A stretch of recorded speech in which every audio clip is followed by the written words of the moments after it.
Vitamin C மூளையின் நரம்பு இரசாயன உற்பத்தியை ஸ்திரமாக வைத்திருக்கிறது.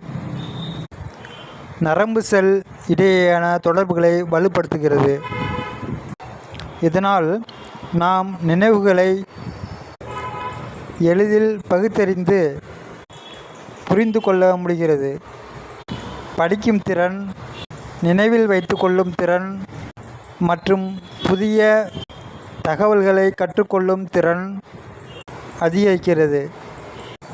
பெரியவர்கள் மட்டுமல்ல, குழந்தைகளின் மூளை வளர்ச்சியில் கூட வைட்டமின் சி முக்கிய பங்கு வகிக்கிறது.